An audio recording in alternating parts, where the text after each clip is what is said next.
This time, Hodgson's choice, Fulham's epic run to the UEFA Cup final.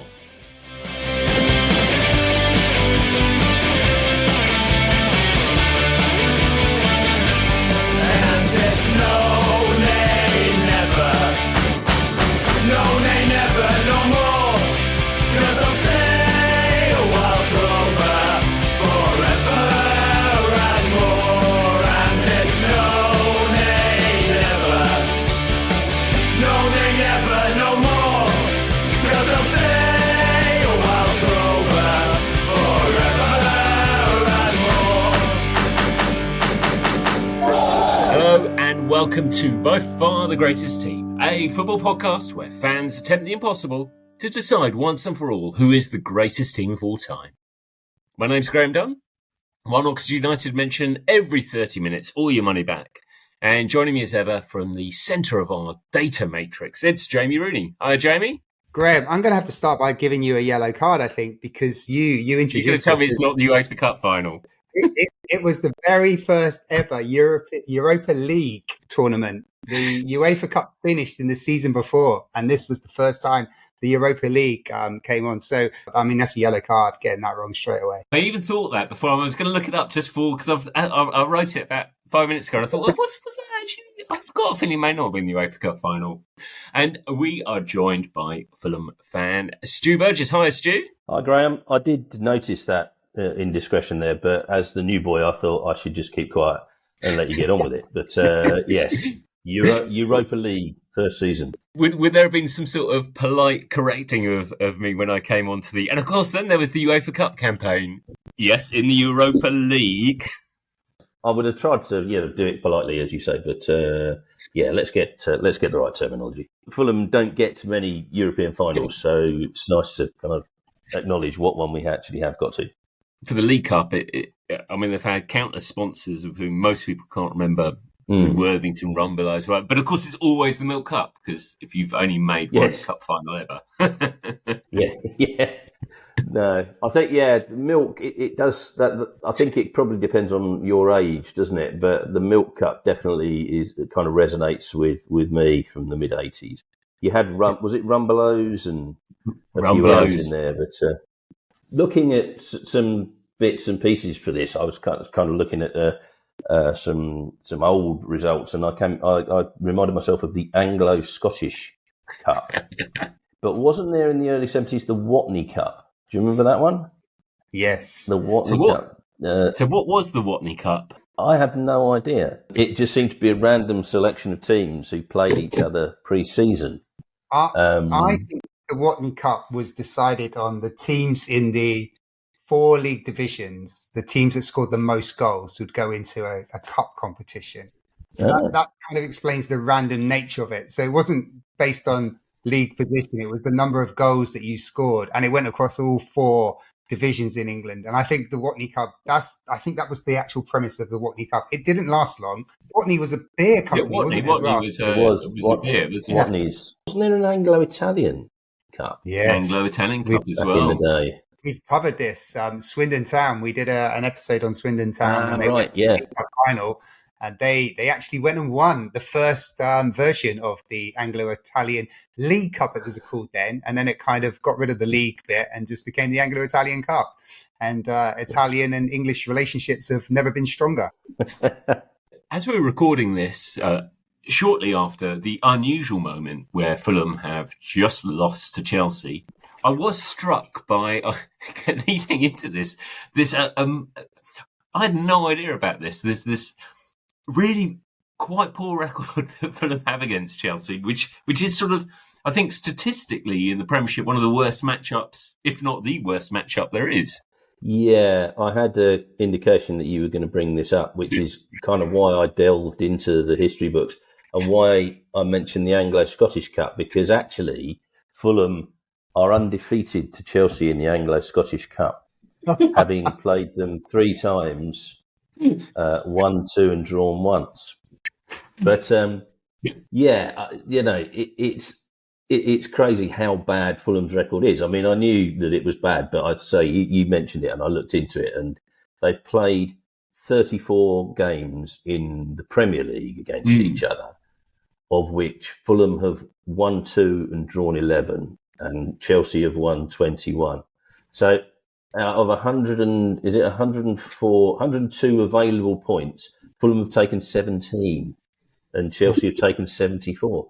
So It's no wonder they're saying, can we play you every week? Given where Chelsea have been and where Fulham have been over that period of time, it's not surprising that Chelsea probably have the lion's share of it. But Fulham were a pretty good side during parts of this. It's so marked, yeah. I mean, actually, Fulham did beat Chelsea last season 2-1 at home, but that was the first time they've beaten them since 2006, I think. You just get some teams that kind of you just can't beat, and it's sod's law that it happens to be kind of the nearest yes. rivals. We are going to talk about happier things than Fulham's impressive record against Chelsea. And we're going back to this, which was an incredible era under Roy Hodgson. I'd forgotten actually how established they were in what I like to call the John Collins John years, the period where you needed to have someone with the same name only in reverse for... They never actually played in the same team, though. I was really gutted to find that out. John Collins had left prior to Collins John starting, which is a shame. I thought they could have extended his contract just to make that happen. Do you think all of John Collins' kit got passed over to Collins John? Yeah, no, you've always put surname first. Could be, yeah. They actually went up to the Premier League in 2000, I think, 2001. So their first season up was 2001. And the Europa League was 2010. So they've been, in the top flight for the best part of 10 seasons. Yeah, mainly under John Tigana and Chris Coleman, actually, who both sort of did pretty good jobs there. But Roy clearly kind of came in and made a big difference. So Fulham were, did seem to have kind of established themselves as Premier League establishment by then. Mohamed El Fayed, not necessarily everyone's cup of tea, but I mean, down Fulham, he still has legendary status because he kind of created the club, put it in a position where it is today. He got Tigana, I think, had previously been manager of Monaco. He was an established manager, and he got players like Malbronk and Van der Sar played in goal for Fulham in the early years of the Premier League. And he was, Dutch national keeper, international star. And so they could attract decent players. Lee Clark, who played for Newcastle for many years, he was there. So, they kind of established themselves pretty well in the top flight. And it was only actually kind of a couple of seasons before Hodgson joined that they had a sort of flirtations with relegation. Prior to that, they were kind of fairly well-established mid-table team.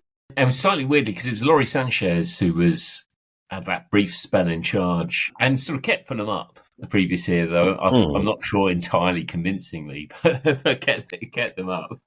Yeah, I think if you spoke to a lot of Fulham fans, Chris Coleman had been the manager for about 3 or 4 seasons. He'd previously been a player at the club, and he'd unfortunately had to retire because he'd had a pretty serious car accident. So he was well liked and well respected. He took over from Tigana as kind of caretaker manager, did well and held the role for about 3 years. And then Al Fayed got rid of him towards the end of that 2006-2007 season, probably about April. And whilst Fulham weren't doing that well, they weren't in the relegation zone. I think they were on a bad run. And so I think quite a few people were a bit taken aback by the fact that Coleman got sacked. And then were further taken aback by the fact that they appointed Lawrie Sanchez as manager. He kept Fulham up, but I kind of think they'd have stayed up anyway. They weren't in any real danger. The following season, I think what most people expected happened was that they just didn't make any real progress. And he seemed to do what quite a few managers do, where they go back to what they know. And Sanchez had just been in charge of Northern Ireland. And so suddenly you've got these Northern Irish internationals. He signed pretty much half the Northern Irish team, in fairness, didn't he? Chris Baird, David Healy, Aaron Hughes. Was it Sean Davis? Yeah, of course. Yeah. So, literally lock, stock and barrel Northern Irish players. And again, no disrespect to the Northern Irish team, but I think there was a bit of head scratching when all this went on. I don't think anyone looks back with great fondness at Sanchez's tenure. But if you look at the players he signed, actually some of them went on to become real focal points for the successful Hodgson team, like Aaron Hughes, we've already mentioned, centre-back. Danny Murphy was signed by Sanchez. And Danny Murphy was, to my mind, the key player in that successful era. He was a great midfielder, and it was a bit like a quarterback. He just used to spray the passes around. And he was signed by Sanchez, as was Paul Konchesky, the fullback. He predated Hodgson. So maybe we judged Sanchez a bit harshly at the time, because he certainly, made a contribution to the success going forward. Jamie, we'll talk about Danny Murphy in a bit, but as a Man United fan, you must have clear memories of Danny Murphy, who, as far as I could tell, every season scored a free kick for Liverpool against you. Danny Murphy had a talent for amazing free kicks, but Stuart's absolutely right. I mean, Danny Murphy was, he's kind of like fundamental to the story we're going to talk through when we get through to the Europa League final. And I hadn't realised that Laurie Sanchez actually signed him, because he came on loan, I think, from Tottenham originally. But I hadn't realised Sanchez had picked him up, which is quite key, because he was absolutely one of the superstars. I mean, the core of this particular team we're getting to for the 2009-10 season is pretty special, but Murphy is a key part in that. A fantastic footballer, brilliant free kick specialist, but just a very intelligent footballer. A footballer I always appreciated, because he could see the game a couple of seconds ahead of everyone else, and I think that's always a big advantage. He had that ability that some players have to just sort of create time and space for himself. There'd be sort of a lot of stuff going around him, and then by just literally kind of letting the ball run past him and moving onto it, he would seemingly open the game up, and that would give him time to pick a pass out. I think certainly one of the top players Fulham have had in the modern era, if you like, since they hit the Premier League in 2001, I'd say. Hodgson himself was a bit of a left field appointment by then, because it sort of looked as though his career was meandering a bit by then. I think it's, again, fair to say that my friends who are Fulham fans were slightly underwhelmed. If we were underwhelmed by Sanchez, we were equally underwhelmed by Hodgson. It was, even then, and bless him, he's still going, even then I thought he was kind of past it. And he'd been all over the place, hadn't he? And most of it in Europe. He'd been managing, I think his only experience in Britain was at Blackburn, where he kind of had a couple of seasons and it was, didn't really do a lot. So I think when he came in, everyone thought, really? Roy Hodgson? Where'd they get that idea from? And he didn't have an immediate impact. I think he came in just before Christmas, and come sort of, mid-March, we were still really deep in trouble. And there was a famous interview, I think, after we lost to Sunderland, where he was almost in tears on television, basically saying, I'm sorry, I don't know why it's not working, kind of thing. I was slightly surprised, actually. I suppose it's maybe if you only see him in the dugout now, how young, actually, relatively speaking, he looks in the dugout of the Fulham matches. Yeah. But in fact, he's been, because I think he took over Blackburn pretty much not long after Kenny Dalglish pit. It was... Yeah, that's right. They were a good side then, weren't they? Yeah, I think sort of mid-90s he was there. So it was, good 10 years or so until he came back. And he bounced around. I think he was manager of Finland. I'm trying to find a complete list of Hodgson's clubs. It's quite difficult because there are so many. But Fulham is something like 16th, 17th. And you look at the clubs, it goes Blackburn, back to Inter, Grasshoppers, Copenhagen, Udinese, UAE, Viking. It's a real collection, because he's actually managed 4 international teams as well in his time. UAE, Finland, and then obviously famously England. I am a Roy Hodgson fan. I'm just going to put it out there. I have been for a while. I like his style, and I think he's a gentleman. I had the privilege of meeting him once in Sicily, a very humble restaurant in Sheffield, and I was like, I don't get starstruck very often, but I felt compelled just to go up and kind of wish him good luck for the Euros, which were being held in France in 2016. And he was a gentleman. He was so sweet. He was there with his wife. He was happy to talk football. He was an absolute gentleman. He's a hero at Fulham for what he achieved there. And you're right, Jay. I've never met him, but he just comes across as a gentleman, a genuinely decent man, doesn't he? So, what's not to like, really? one of those clubs he managed, the brilliantly named Viking of Norway. Hangeland played for him there, I think, if I've got that right. Hodgson signs it's obviously he joined, I think he takes over in December or start of January, and he brings in a bunch who make quite a difference, and Hangeland is probably the one that stands out the most. You know, alongside Danny Murphy, Hangeland was one of the key players moving forward that kind of, you know, around which the team was built. And he came in that sort of winter transfer window. A couple of others he made in that period kind of did all right, but didn't really go on to do much. Paul Stalteri was a defender we got from Spurs who came in and did okay that season, but didn't seem to figure long term. And then we got Eric Nevland, who was another Scandinavian contact. I just looked at the winter transfer window for this season when Hodgson's come in, and I like the kind of the synergy between Laurie Sanchez raiding Northern Ireland, and it's almost like Roy Hodgson has raided Scandinavia, an area he knows exceptionally well. Yeah, because you're right. Hangeland, Nevland, and also Jari Litmanen comes in as well. Jari Litmanen. Very famous for that. Jari Litmanen, who's a player I absolutely loved. I was thinking, I don't remember Jari Litmanen playing for Fulham, and when I look at the stats, it's not obvious he did play for Fulham. He was there. I don't actually remember him playing for Fulham, so he obviously didn't play much. I think he was a signing, but I don't think he ever made it in. But Hodgson, he bought a few in, and also he got lucky. Is probably the wrong word, but certainly Jimmy Bullard had been out injured for quite a lot of the Sanchez period, and he came back. And Brian McBride, who was the centre forward, American centre forward, who was a real sort of folk hero down at Fulham, he'd been injured and he came back. So that run-in, they kind of the side was bolstered by Hodgson's signings, but also some players they already had who came back into the fold. And it is incredible, isn't it? Because, as you say, at that March point, they look doomed, don't they? I mean, they bet. I think they've only won once away all season. There's no goals in that team at all. There was a point with 3 games left where at half time Fulham were technically relegated. They were 2 down to Man City, and Birmingham were beating Liverpool and had the season stopped at that point. Fulham couldn't have caught Birmingham or had those games stopped at that point. And then famously Fulham came back to beat Man City 3-2. Liverpool, I think, either drew or beat Birmingham. And then it was all back on. They won 4 of their last 5 matches that season, having won 4 of their first 33 matches.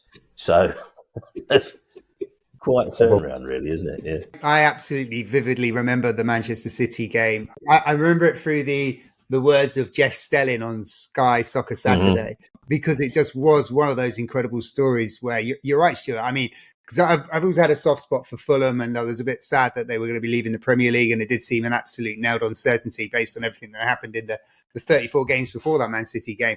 And then I couldn't help but my ears get tuned in towards what was going on at the Etihad at that particular moment, when Fulham were, dead and buried, and then 20 minutes to go, there's a goal, and then suddenly, just from the distance that I am from being a Fulham fan, it felt quite incredible. How did it feel for you, Stuart? That 20 minutes where hope has been restored. Yeah. Again, I think I'd probably, like you, I was watching it on Sky Sports and updates from Jeff Stelling. And Diamansi Kamara scored, I think, in about the 93rd minute to kind of keep hope alive. And yeah, absolutely incredible, really. I think, having said that, even at that point, I think most fans thought, okay, but we're still going to struggle. But Reading lost, I think, and I can't remember who else was down there. Birmingham, obviously. We were playing Birmingham the following week. So I think that kind of the penny started dropping, and if we kind of worked out, if we beat Birmingham the following week, that meant at worst, we'd still have a chance of staying up going into the last game.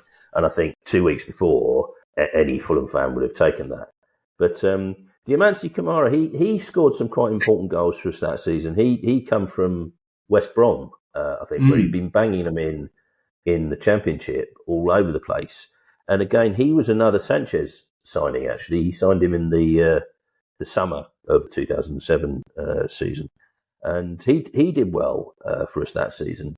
I remember him really clearly as a player, despite actually, when you look through his record over his time at Fulham, he didn't actually play that many games, he didn't score that many goals. And I think it might be the combination of both the crucialness of the goals and, of course, he's one of those great breeds of strikers who have a specific celebration when they score their goal. I'm not quite sure what he was doing. He was like kind of sidewinder type thing there. Yeah, it was some sort of weird movement, wasn't he? But he used to score quite good goals as well.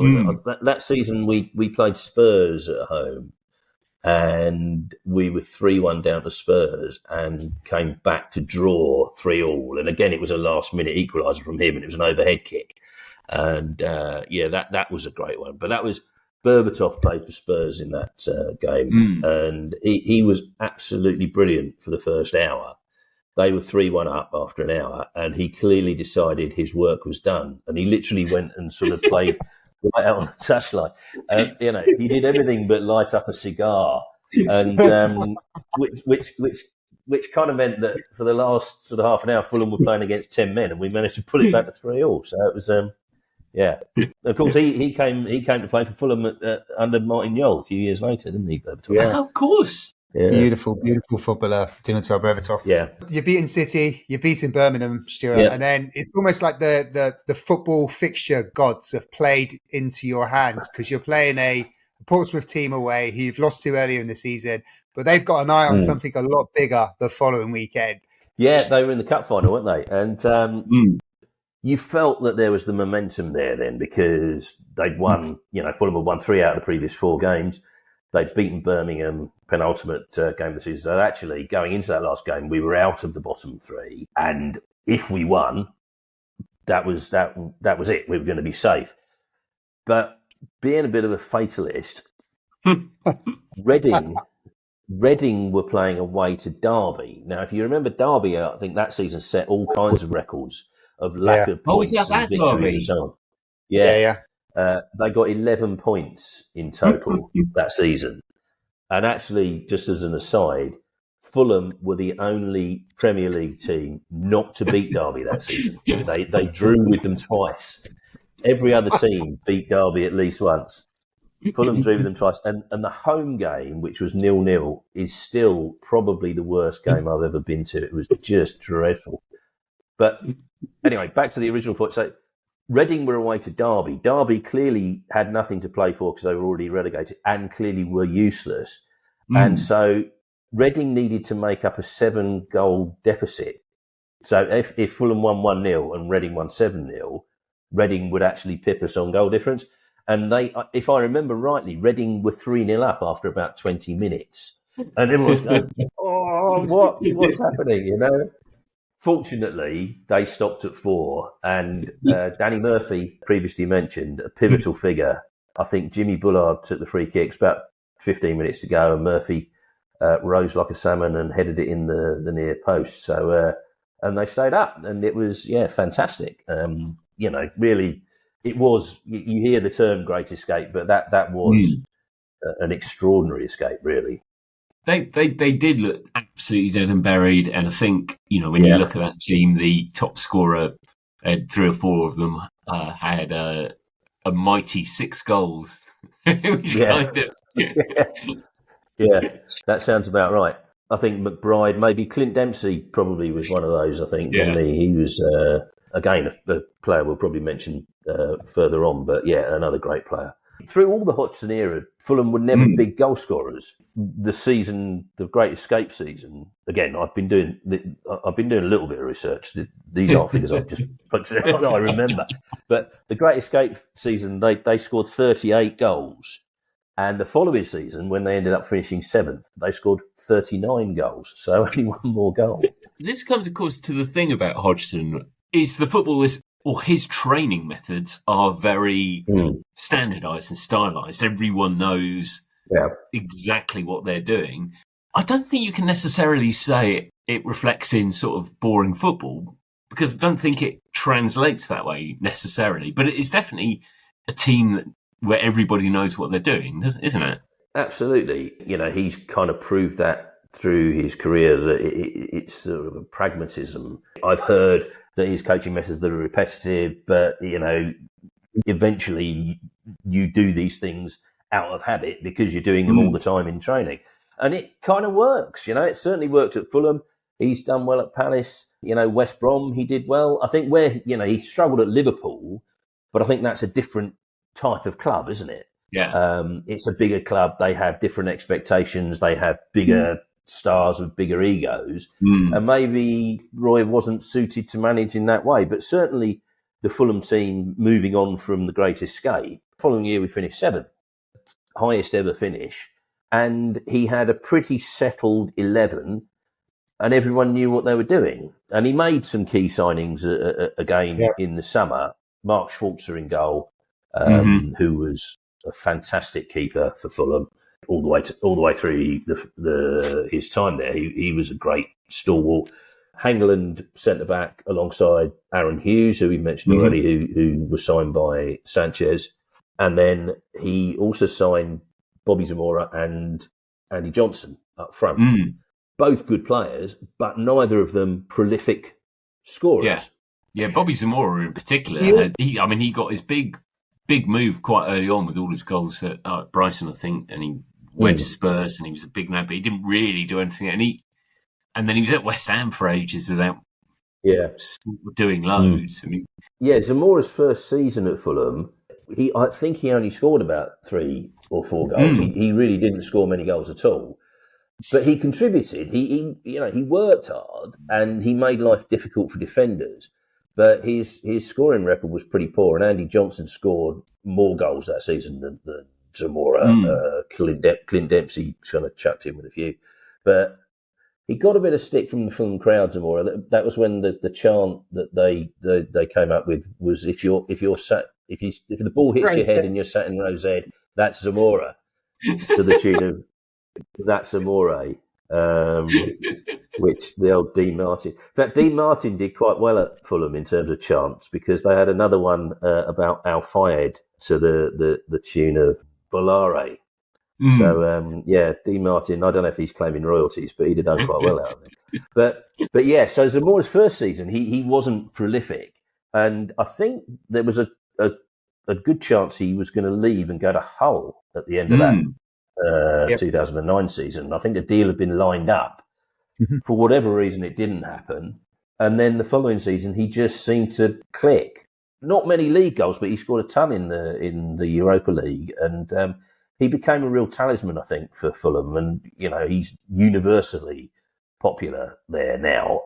You kind of always got the impression that if he was on the pitch, he might not score, but he can make things happen.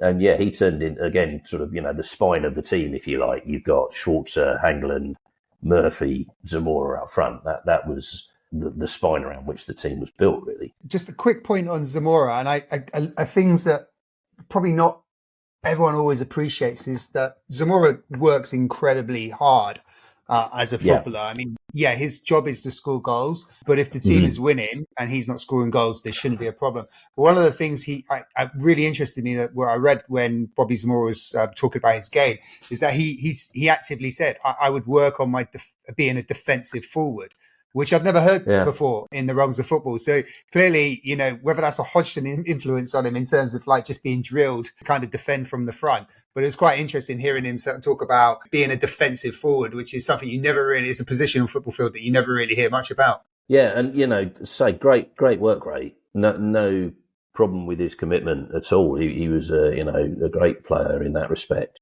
He was also, of course, obsessed by the number 25, wasn't he? That was his. So that had to be his shirt number. Is that right?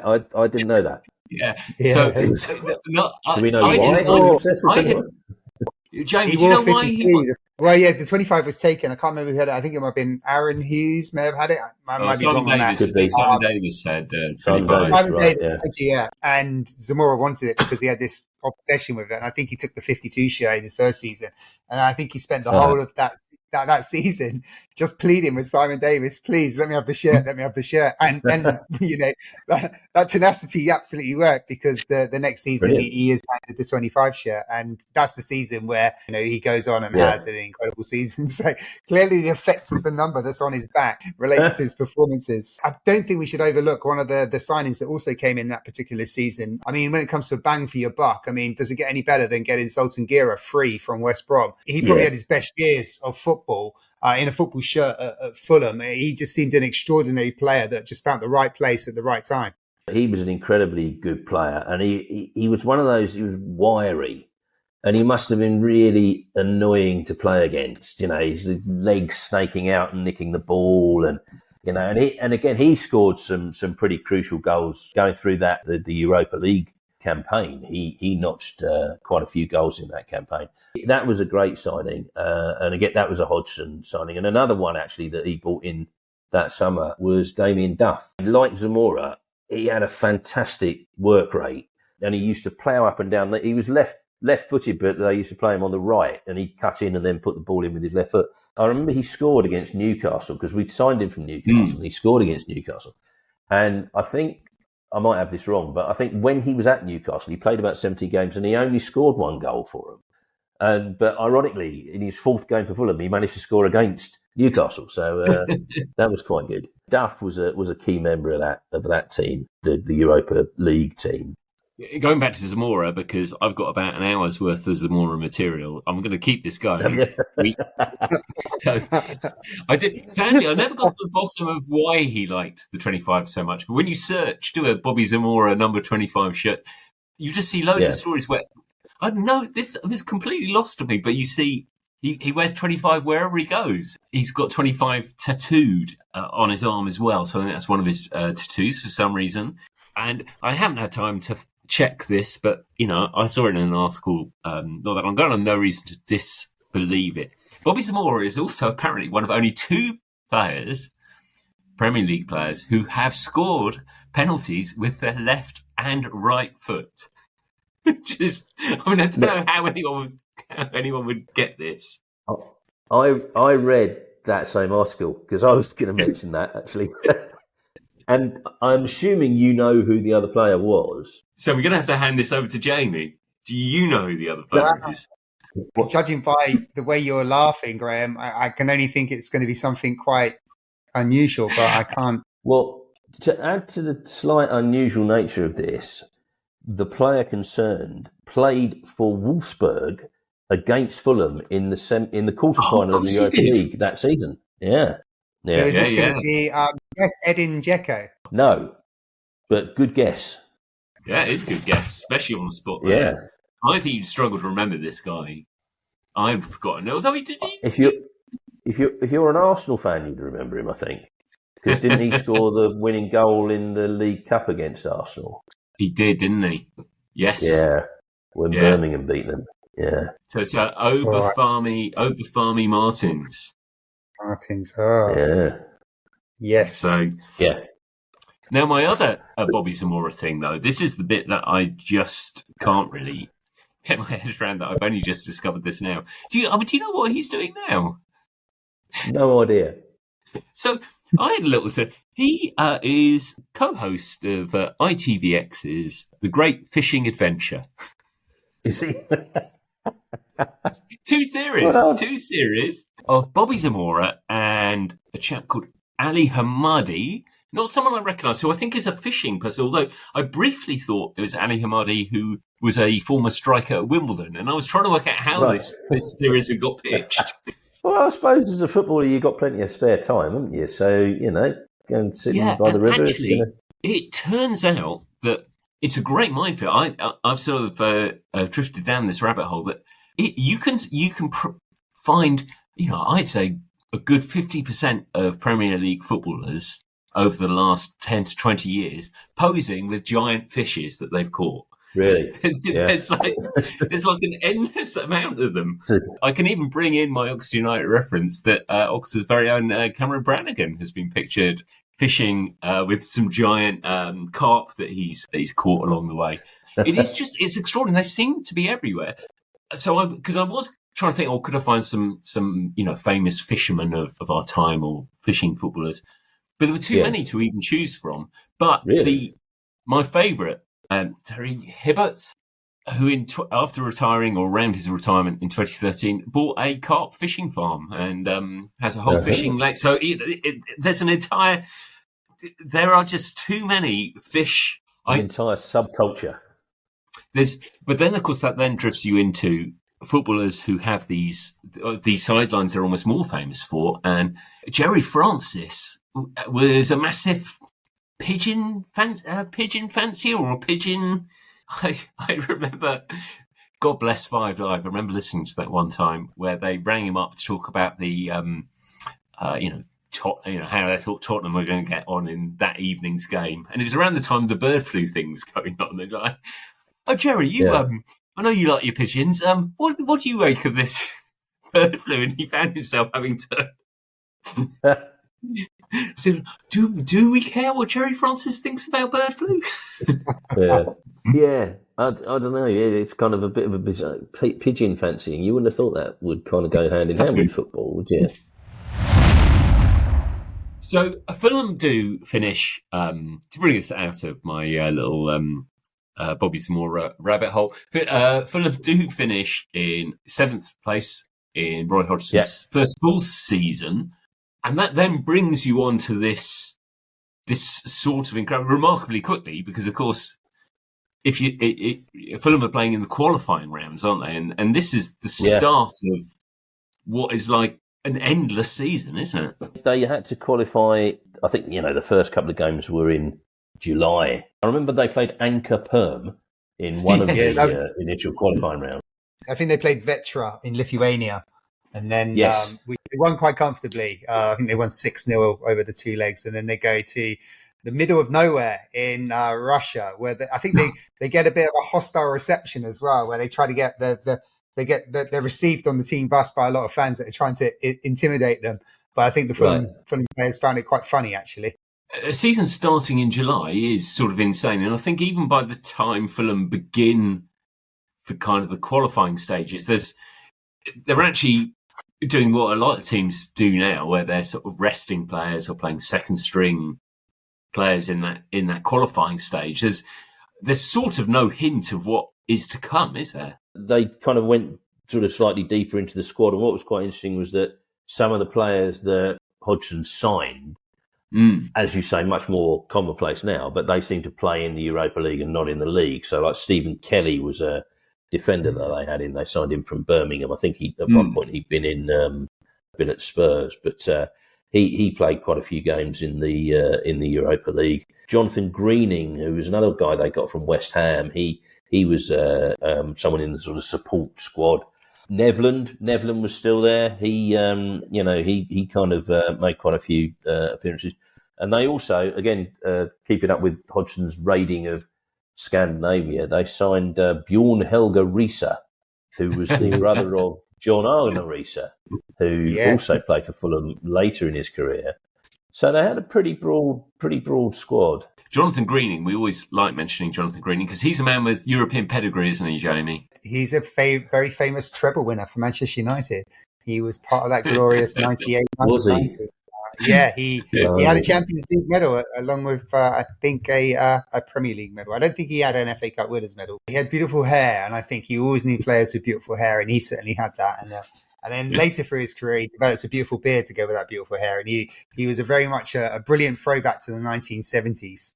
I knew he was at Man United, but I don't associate him with the treble winners at all. I mean, did he actually play in that? No, he was in the squad. He was in the squad, the match day squad. But yeah, I mean, he probably featured as much for Manchester United as Eric Nevland did. The Europa League definitely wasn't on the radar of the players because Danny Murphy, I read a quote that when he went to negotiate the bonuses for the season with Mohamed Al Fayed, he famously said the Europa League took 30 seconds because they weren't interested. They never saw that they were going to gain anything financially from the Europa League. So he was more focused on the Premier League. Yeah. And I think it kind of crept. Well, it obviously crept up on the players, and I think it kind of crept up on the fans as well, really, because but it's the first time. Well, Fulham won in inverted commas the Intertoto Cup in about 2002 or something. They did Intertoto. indeed. Oh, this is wow! This is good. But they were one of 3 winners of the Intertoto Cup, and I must admit, at the time, it passed me by a little bit. And so I looked in, and I still couldn't quite understand how you could have 3 winners of a competition.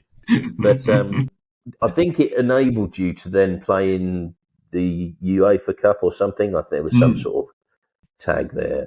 But when we hammered West Ham 5-0 a couple of weeks ago, which I swore I would mention because I've got a few West Ham friends who may hear this. When we hammered West Ham 5-0, they were singing it as champions of Europe. You'll never sing that, and so we were singing back into Toto. We've won it one time. So there you go. Fantastic. But yeah, so it was an adventure, I think, for the supporters as much as anything. And I remember thinking, yeah, I'll go to a couple of the early games because we almost certainly won't progress. And then we got through the group, and it was sort of not, it's quite some good teams in the group. Well, Roma were in the group, Basel, and CSKA Sofia. But they got through the group, and it all just seemed to kind of roll on from there, really. And one of the things I was doing, because obviously, as I say, I've done some research into this, it was interesting to see the players that played against Fulham in this run. I haven't looked at the group games, but in the last 16, Fulham played Shakhtar Donetsk, and we won 2-1 at home. And my son came as one of the sort of first. He was 9 or 10, and he still remembers that Shakhtar Donetsk team. He said they were absolutely brilliant, and we kind of stole the game a little bit, really. But Fernandinho was playing for Shakhtar Donetsk, as was current Fulham favourite Willian. He was playing for Shakhtar Donetsk. Yeah. And they were a good team. I mean, they really gave us a run for our money. And I think we had the home leg first. And I think most of us thought, we're going to do well to get through here. But they managed to grind out a draw in Shakhtar. And I'm pretty sure Zamora scored the goal away there, I think. Yeah, I think it was a pretty tasty goal. Shakhtar, we shouldn't pass it. Right, I said they were actually the holders at this particular moment as well. They'd won the UEFA Cup, Graham, the previous season. They had one mistake. So they were the defending champions, and also you're right, Stuart. I think of all the rounds, I mean, you can kind of look at the Juve game, which we'll get onto, which was just an incredible result. But, Juve at the time, as big as they were a bit of a kind of a wounded animal coming back from their scandal. I think the best team, and based on what I've read from the Fulham players who played in this campaign, they really eulogized over Shakhtar and their qualities. I think it was, they went in at half time and the players were talking amongst each other saying, how can we get the ball from them? We can't get the ball from them. They keep the ball. They're just like playing these incredibly super precise triangles. And, it was almost like Fulham couldn't believe they were leading a game against a team where they've never seen football played in such a strong and conquering fashion. Yeah, they were a very, very good side. And, like I say, I still remember kind of watching them with my jaw hanging down. And so my son, I think he still thinks they're probably the best team he's ever seen down there. So, got away with that. Can we go Juve? Or let's go Juve. Obviously lost away 3-1. And this is probably one of, if not the most famous game in Fulham's history, certainly up there. I missed it because I was in Frankfurt on business with a mutual friend of ours, Graham, Mr. Sean. And it was one of these trips. I couldn't rearrange it. It was kind of fixed in the diary. And obviously when we put the trip in, I had no expectation that Fulham were going to be still in the Europa League. So 3-1 down, and there was I don't know if there were many sports bars in Frankfurt at the time. Certainly we couldn't locate one. If we had located one, I very much doubt whether they'd be showing Fulham versus Juventus, because probably the German teams. Or that Sean would have got you there. Well, yeah, I was going to say that Sean probably wouldn't have got me there, and also his penchant for the real ale would took us in that direction rather than in the football direction. Of course, those were in the days when a mobile phone was a phone rather than access to the internet and all this kind of stuff. So I had no way of keeping up with the game, other than the fact that my son, wife, and daughter were all there.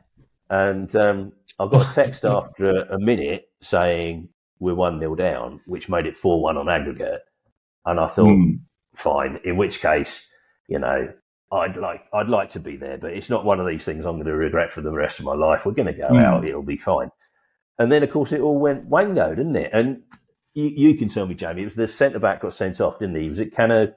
Yeah, Again with a C. Cannavaro. Yeah. He got sent off. Then it all just. Well, I think Zamora had basically just got under his skin, was my impression. Yeah. Everything I've read about it was that Zamora had just had this unbelievable first 20 minutes or so against him and just run him ragged. Yeah, and I think before the game, Zamora was making comments about he's past it, this fella, and I'm going to sort him out. And he obviously kind of got into his head. And Zamora scored after about 10 minutes to make it 1-1. And then Cannavaro got sent off. And then I think Gera got one just before half time. And all I knew about this was I was getting texts from my son saying, they're down to 10. And I was sitting there with a real ale enthusiast who's, commenting about the fruitiness of the Dunkless beer. And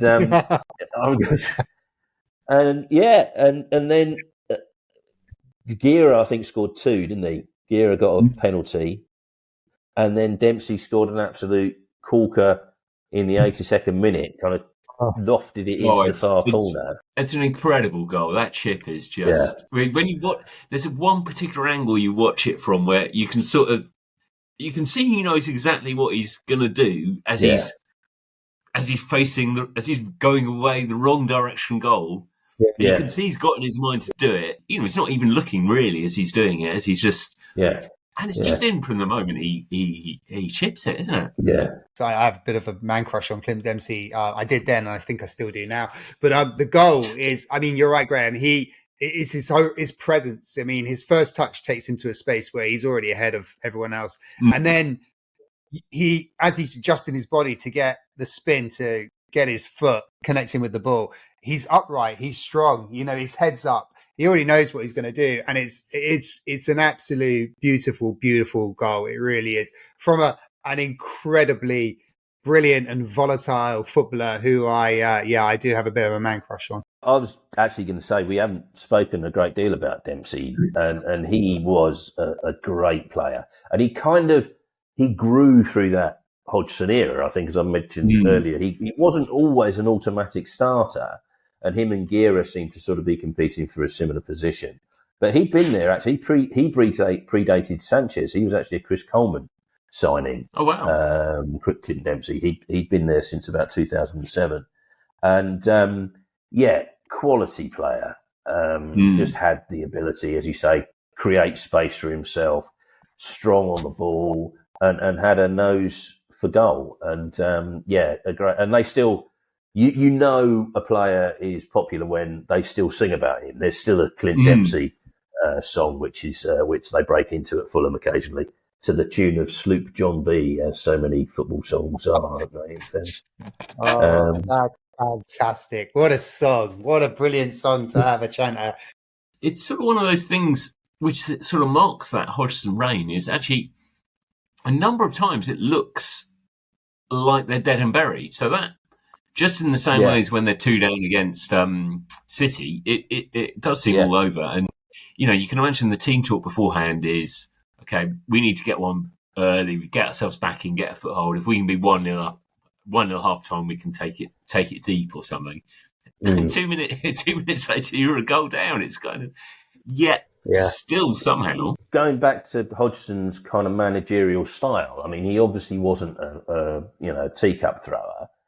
You can imagine him being quite authoritative, but I think he probably, you manage, good managers manage bad situations well, don't they? And you're right, the amount of times that the team looked like they were dead and buried and got themselves out of trouble, I think is testament to his management style. And also the fact that you had some experienced, cool-headed players on the pitch, like Danny Murphy, like Hangeland, like Schwarzer in goal, and these and Aaron Hughes as well.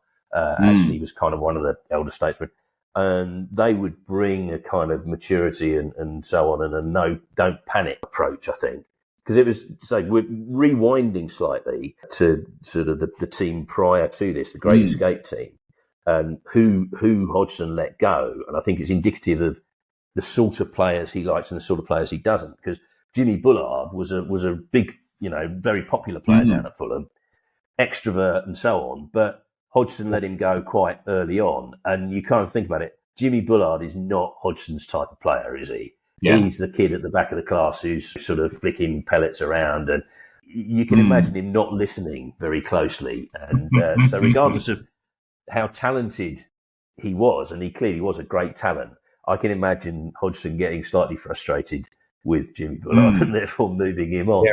But sorry, I can't remember where we started on that. But the ability to sort of just kind of get back into games, they definitely had that. And I think the crowd sensed that as well, because there was always a feeling in that period that if we went behind to someone, we were still in it. There was still a way back. Whereas in other eras, it's if you go behind, you think, oh, it's all over then, I think it's really one of the notable things about that cup run is they've managed, in particular, to create some really electric atmospheres down at Craven Cottage, which is usually known as everyone's favourite away ground to go to. Yes. You've got pubs there. It's a lovely, people. There's not anybody who doesn't like going down to Craven Cottage. So they managed to achieve that against that backdrop, and with one of the nicest men around, David Hamilton, doing the pre-match warm-up. Brilliant. Yeah, absolutely brilliant. Diddy David. Yeah, I'd forgotten he was there. He disappeared very quickly. There was no announcement that he was going. He just didn't come back. I think it was when the season they got relegated, actually. But it was. There can't be many football teams who have a stadium announcer of that high profile. I remember the first time I went to Fulham away, and I loved it. It must have been when Jean Tigana was in charge. I think it was an FA Cup game just before Fulham got promoted into the Premier League. So it must have been around 2000, 2001, I think. And it was at a time where I think it's the Hammersmith end. It was completely open. There was no cover over the top. And I remember hearing the announcer, and I'm like thinking, that sounds just like David Hamilton. How uncanny is that? That is, and I'm like saying to my mates, that sounds like David Hamilton, doesn't it? And we're like, yeah, it does. And it wasn't until I went back a few years later, I realised actually it was David Hamilton. He was the announcer, for 18 seasons, I think. It was like this kind of weird connection, having him do the announcements. That would have been great though if you had old DJs turning up at all these old football grounds, Alan Fluff Freeman. Reading the line out, and in goal today, it's that's an idea. Do you know that's Alan Freeman? You could do it to the old countdown, the old pop pickers. That is definitely.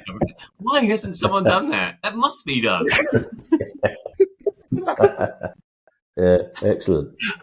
Weirdly, I had the same thing, same sort of experience. I went to see one of the first times I saw Fulham, or one of the more recent times, was Watford away, and I was in the Watford end and was absolutely staggered to see David Hamilton there. But the other weird thing about that, and this comes back to places where managers are heroes in one particular place, but whatever else is going on in their world.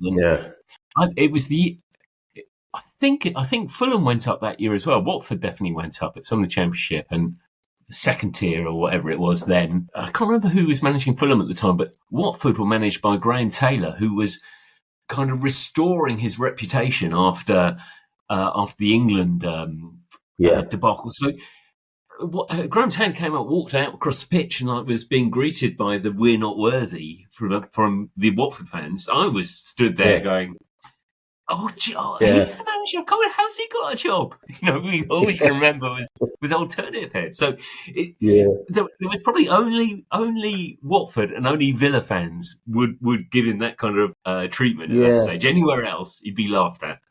But he was at Watford initially, wasn't he? That's where he started, and he took them up through all 4 divisions. And so I guess that's why he's held in that esteem. But it's odd, isn't it? Some managers work at some clubs, but not others, and it seems to be the same for players as well, doesn't it? I mean, he's disproved this theory now. But Eddie Howe did really well at Bournemouth, went to Burnley, and it didn't work out, and he went back to Bournemouth and did really well again. So, and he's now doing well at Newcastle, so that disproves that theory. Leading on from kind of David Hamilton, brilliantly dispatched Juventus, this massive football team. I was fortunate enough, Stuart, to catch it on television, and I remember jumping all over the place with glee to see this amazing turnaround. And then we've got David Hamilton, our brilliant announcer, and they get to the quarterfinal and they face Werder Bremen, who we should point out are the actual Bundesliga champion. Now that seems weird now because Bayern Munich win it all of the time, but there was a period of time not so long ago where Bayern Munich didn't win the Bundesliga and Werder Bremen were the champions at that particular moment. And it's getting serious now with the Europa League campaign because suddenly the cameras pan into the stadium and the celebrity fan is being shown. And who would you want other than former Prime Minister Hugh Grant supporting your team? He still goes, doesn't he? In fairness to him, he gets down there a bit. As does Emily Maitlis. She's a Fulham fan. Oh, she's a Fulham. Yeah, and the who's the fella? Neil Dudgeon, who plays Barnaby. Midsummer Murders. Barnaby. Oh, this is good. Wow. He's a Fulham fan. Another one. Richard Osman's a big Fulham fan. He's a bit like you, Graham. Yeah, he's a bit like you because he never fails to try and get a Fulham reference on every program he's on. Every podcast, I have to say, every time I have I've never seen Richard Osman there, in fairness, and you'd think he'd be quite easy to spot, wouldn't you? Yeah. And there's another guy who I think is a TV chef, though I'm struggling to remember his name. But he's definitely so you get a few celebrities down there. I have to point out, Oxford's big celebrity fan is Timmy Mallet, and earlier this season, Michaela Strachan came along as well. So we had 2/3 of the Really Wild show there. Now that is, fantastic. Who else could claim that? That quarter-final side, then that's Werder Bremen. Any stars of that, or the Juventus side? Was it Wolfsburg? I thought it was Wolfsburg rather than. Oh, was it Wolfsburg? Oh, God, yeah. Thank you so much. Yeah, thank you for correcting me, Stuart. It was Wolfsburg, who were the German champions. Werder Bremen were the team that lost in the final the previous year to Shakhtar. So I'm getting my German W teams mixed up. Thank you for correcting me, Stuart. Easily done. And they both play in green, don't they? I think. Werder Bremen. Yes, they do. Wolfsburg certainly do. Edin Dzeko, as Jamie previously mentioned, he played for Wolfsburg in that. And the previously mentioned Obafemi Martins also played for Wolfsburg. I remember this game as being actually one of the Fulham dominated the home fixture. Bobby Zamora scored, Damien Duff scored. We were sort of pretty comfortable 2-0 up, and then they nicked one back right at the end to make it 2-1, which kind of added a bit of edge to the to the return leg. And in fact, also playing for Wolfsburg was a guy who went on to play for Fulham under Felix Magath. And Magath wasn't manager of Wolfsburg at this point, but he subsequently took over. And so this guy obviously paid on it. Ashkan Djaga, which, unless you're a die-hard Fulham fan, you probably would never have heard of him. There's obviously a chance for Ashkan Djaga. Yes. Well, no, not anymore. And he actually, in the brief but unforgettable reign of Felix Magath, Djaga seemed to be the one player that actually improved under Magath. So maybe there was some sort of thing there, but no, he wasn't manager of Wolfsburg at this point. So I won the first leg 2-1, but then Bobby Zamora scored after a minute of the away leg to put us 3-1 up. And that seemed to be it. They kind of held on from there. So I don't really remember much about that one, to be honest. The semi-finals against Hamburg, but of course there's this added twist to it all that the final itself is going to be in Hamburg. You got the impression that Hamburg kind of felt that they were, it was their destiny to get there. And so it was quite nice to sort of, disillusion them of that. And they went 1-1 in, it was 0-0 the first leg away. Yeah. We held them 0-0. And then the second leg, they went a goal up. It was, is it Stefan Petric? Yes. Yeah. Who subsequently went on to play for Fulham. Yeah. He went on to play for Fulham. I think that kind of took the wind out of everyone's sails a bit. And, there was a sort of, you're saying about the atmosphere was great. I think the atmosphere was very tense at that point. Because having got this far, I don't think anyone could actually believe we'd got this far. But having got this far, it then became crucial that we got to the final. You did semi-finalists. Can you remember who the defeated semi-finalists were in the other semi-final of this tournament? Not a hope. They were, Liverpool. Liverpool. Yeah. Oh, you're kidding? Which I'd completely forgotten, but Liverpool lost to Atletico Madrid in the other semi, so it could have been an all-English final had Liverpool won. At a point, all English finals weren't a thing. It's a bit sort of become. We sort of got used to it a bit then. But you had the Chelsea Manchester United. They played in the Champions League final in 2008. Yes. I think it was, which is the first Champions League, and I think Arsenal and Chelsea played off in the final as well. Yeah, but you're right, Graham. Now it seems to be commonplace where you get two English teams in the final. There's a couple of things in this whole Hamburg game, though, quite fascinating that we probably shouldn't brush over. I mean, you mentioned the Petric goal. I mean, the free kick. If you haven't seen it, Graham, go and look at it. I think it's what youngsters call knuckleball. It's the invention of knuckleball, where you kind of do that Cristiano Ronaldo kick through the ball with very little kind of follow through, minimizing the spin on the ball, so it has that ridiculous dip.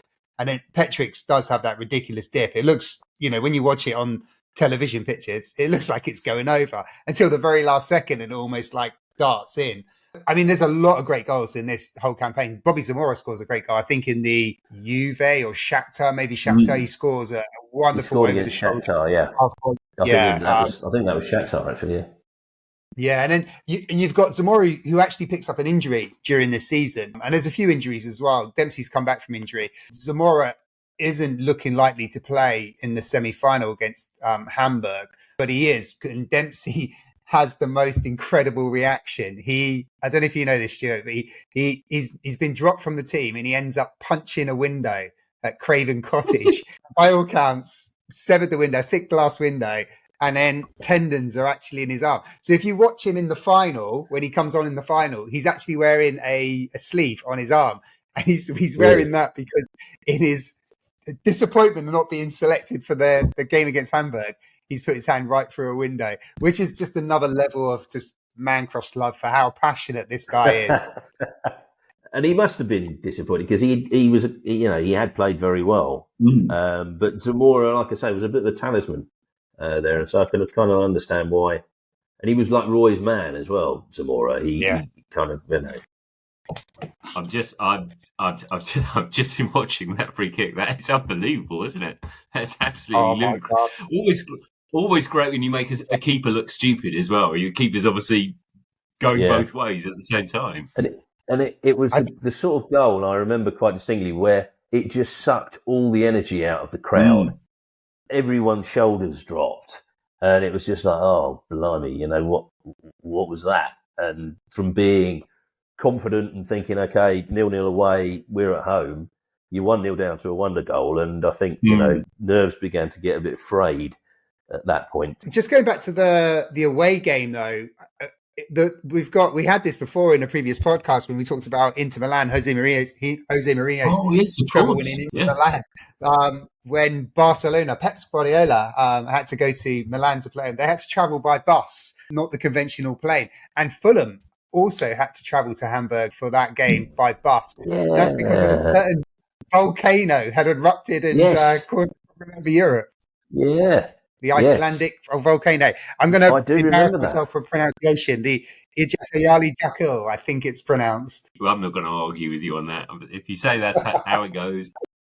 So it was like, a 20-hour or 20-plus bus journey trip, to the game, which, and to battle out for a 0-0. I mean, that's quite impressive under those kind of circumstances. Although both me and Stu have spent 20 hours trying to get somewhere with the aforementioned Sean Buck, but that's another story. Well, yeah, because I was at an air show in Geneva when that volcano went up, and there was some kind of concern about being able to get back. But yeah, the skies were clear of aircraft for quite a few days, weren't they? Whilst that went on. Yeah, and Hamburg, my list of players who played against us, Hamburg had a good side. They had, Van Nistelrooy was up front for them, post Man United. And Zé Roberto, the ex-Brazilian sort of stalwart central midfielder, he played for them as well. So they were a good side. And like I say, I think you got the impression they felt it was their destiny to play in the final. But Fulham came back in the second half, Yeah, it's quite late on, isn't it? It's like, I think it's about 70 minutes or something when Simon Davis, a very... a super reliable, hardworking player. I guess, a player we barely mentioned, but he'd been there pre-Hodgson. He was another Chris Coleman signing, and kind of not dissimilar to Damien Duff. Actually, worked hard, put the yardage in, but also very talented and kind of popped up with the odd goal. But interestingly, and without giving anything away, he scores in the semi-final and the final of this tournament. And he didn't score any other goals all season. They were the only 2 goals he scored. So he didn't score in the league. He just scored in the semi-final and the final. Yeah, he was a good player. And again, he was a very popular player down at Craven Cottage. So yeah, he got one and Zoltán Gera got the other in the Hamburg game. As you say, that completely goes against the script of Hamburg getting to the final. For Fulham, it means, having started 10 months previous, and I think it's their 19th game in that cup run, that they end up in the final of the Europa League. Well, the 19 games is incredible. I mean, as paused before, that's half a Premier League season. So they played a Premier League season, plus they played another half in European competition over a 10-month period, and 20,000 miles travelled, and that doesn't include the tour to Australia as well. Incredibly, I looked it up because I thought this must be the most that any team has ever played get into a final in Europe, and it is. But they share it, Fulham, with Marseille, who got to the Europa League final in I think 2018, and also lost to Atletico Madrid. And also, quite recently, Feyenoord got to the UEFA Conference League final a couple of years ago, where they also lost in the final to Roma. So 19 games is incredible. I thought Fulham would have been head and shoulders on their own with that, but they share that record. And I think that's just down to the fact that European football obviously is the appetite is growing bigger and bigger in terms of having group stages in the tournaments lesser than the Champions League. But 19 games is incredible. And a test of, what was not that deep a squad. They had decent players outside the first 11, but, they're certainly not the sort of level of squads that you see these days.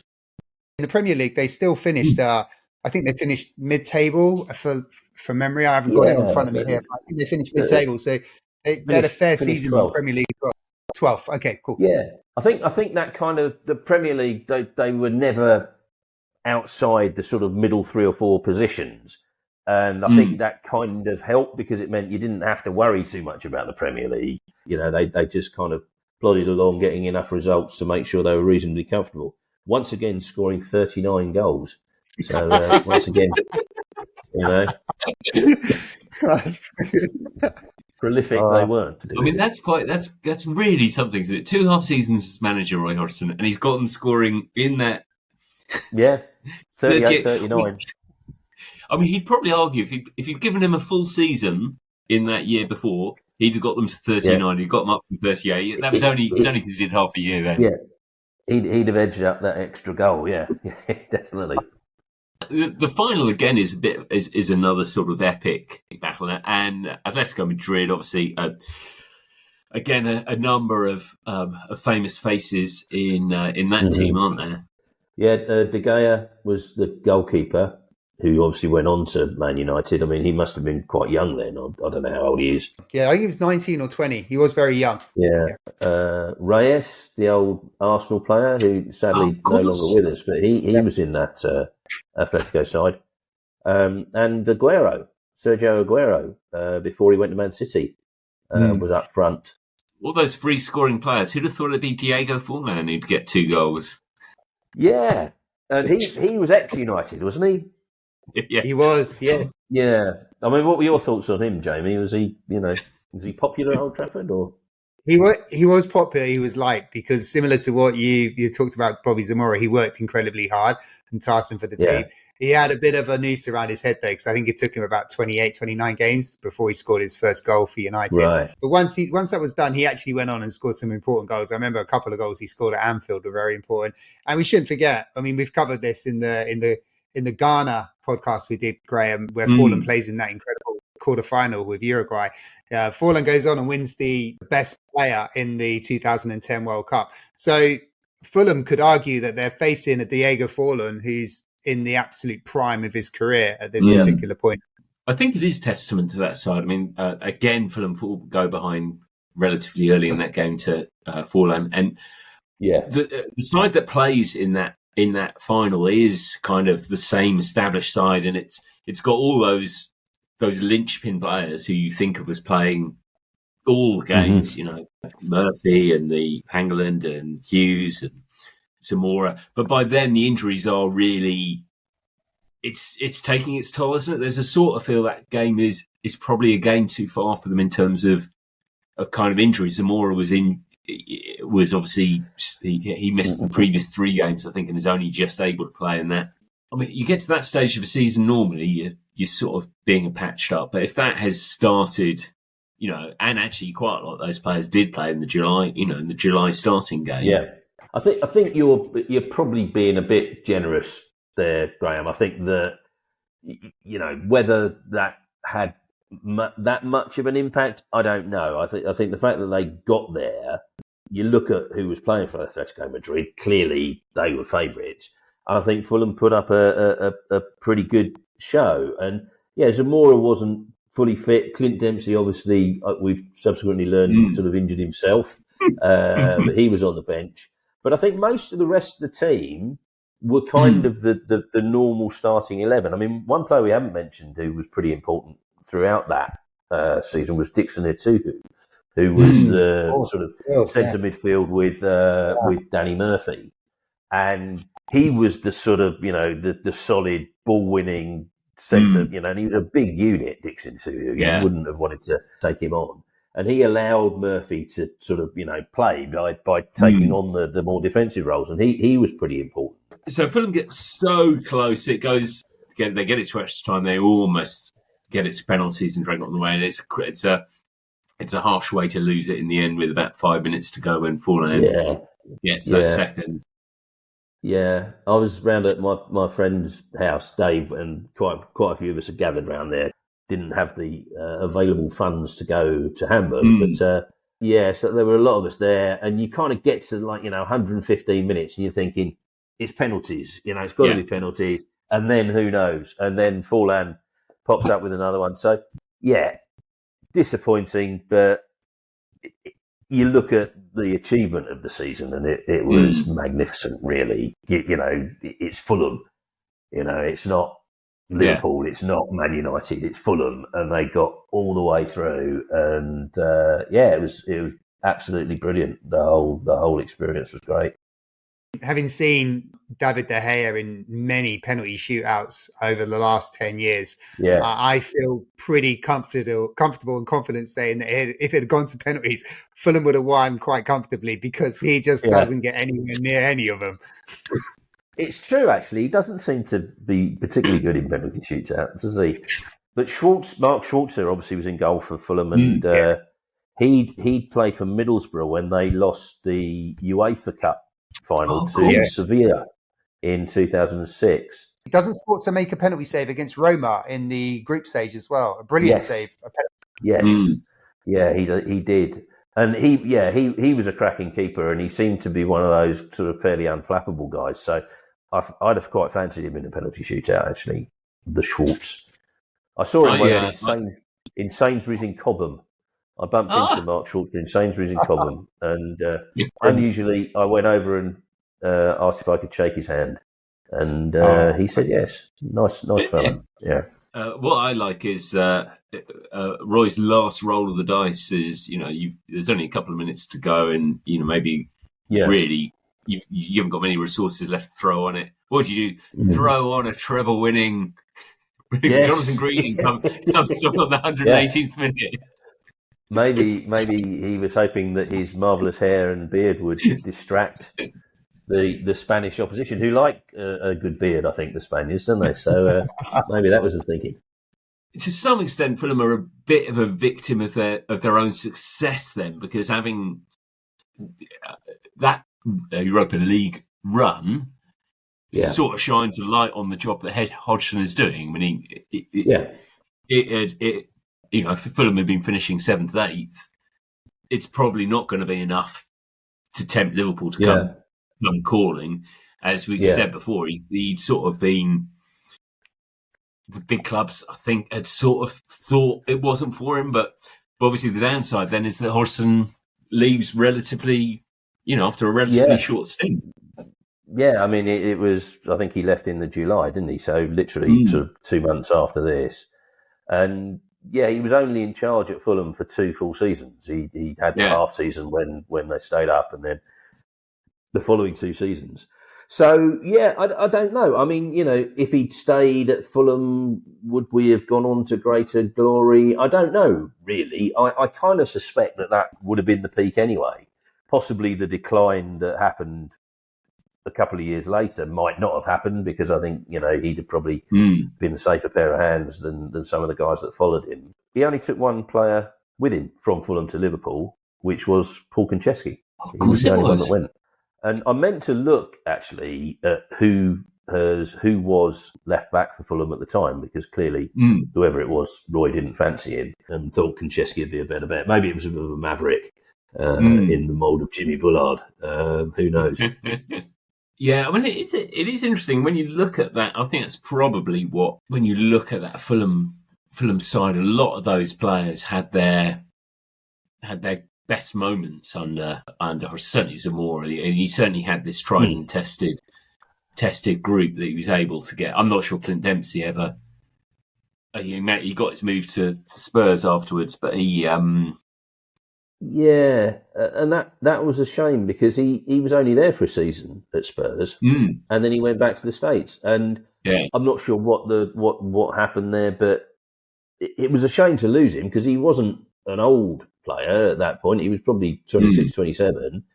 And you don't, I think being honest, if you support Fulham, you kind of expect your better players to move on, and you don't mind if they move on and do better and they move on to bigger clubs.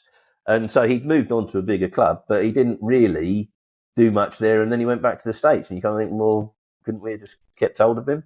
Spurs ramroded us that summer. They took him and they took Moussa Dembele, who wasn't in this team, but he came the following season, and he was a cracking player, actually. But I think certainly, getting back to your point, Graham, this probably, for certainly for Simon Davis, Zoltán, Gera, Dempsey, Hangle and Hughes, this probably would have been the pinnacle for them. Danny Murphy, I can't remember. He must have won stuff at Liverpool. He always seemed to be a little bit in and out the side at Liverpool. So I think he wasn't at Spurs afterwards as well. And I'm not sure he ever. Yeah, he obviously played at he played big games and contributing stuff, but it wasn't the kind of heyday of either side. And I think there's an element to which that was. He could be the fulcrum of that team. I think he was able to play the role he kind of wanted to. Yeah, agreed. He was never going to be the main man at Liverpool, but he certainly, I think, was the main man at Fulham, or one of the main men at Fulham. At least that fall from grace enabled Fulham to have a brief spell with Felix Magath as manager, and there's nothing. Yeah, they were dark days. It all started going a bit weird after this, really. Hodgson left, Mark Hughes came in for a season, and actually did well, and he changed the style a bit. We played a bit more on the front foot. He bought Moussa Dembele in, was probably his major contribution. He was a cracking player, actually. He was another one who always seemed to have time on the ball, big, strong unit. But then Hughes left after one season. Kind of got the impression that he felt he was too big for the club, and I think he kind of left in anticipation that a bigger team would come in for him.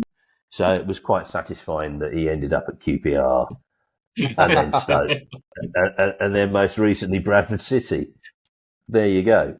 But then after him's where it all started getting weird. Martin Jol came in, the rot set in under Jol, and then Al Fayed sold the club, which in the long term has not been a bad thing, but in the short term added to the sort of disruption and so on.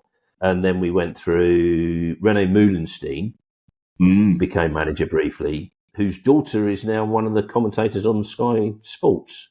And she's very good, actually. I can't remember what her first name is, but she's very good. Pia. And he got Pia Moulenstein, yeah. She's really good. And then Magath came in with his infamous stories about rubbing cheese into groin strains and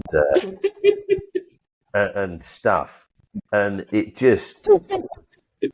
He was a very strange fella, and he looked like the guy out of Danger Mouse, didn't he? He looked like Danger Mouse's mate, Penfold. Yeah, Penfold, wasn't he? Yeah. And then we got relegated, and it took 5 or 6 seasons to get back again. Oh, good stuff. Right. Well, we should, after this trip down memory lane, we should get to the stage of ranking this team. We have 5 categories of greatness, from all-time greats right at the top, down to true greats, to touch of greatness, our middle category, edge of greatness, and then for this one, Jamie, do you want to kick us off on this?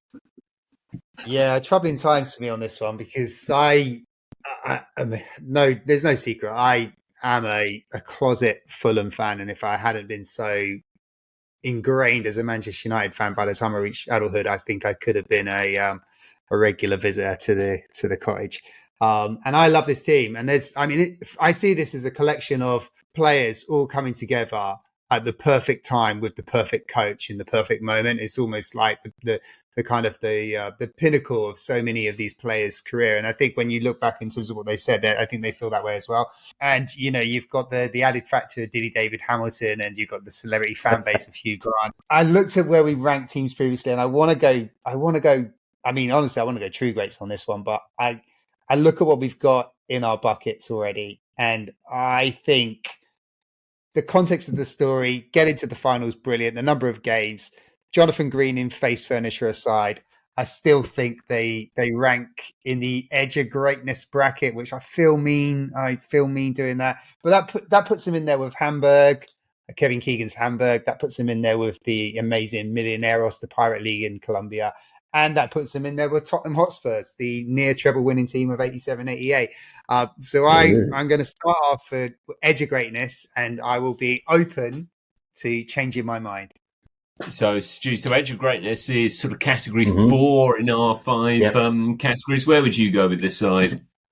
Well, I'm obviously biased. I'm tempted to go true greats, but in respect to you boys and your, kind of obviously highly honed judging technique, I suspect that true greats is kind of overstating it a bit.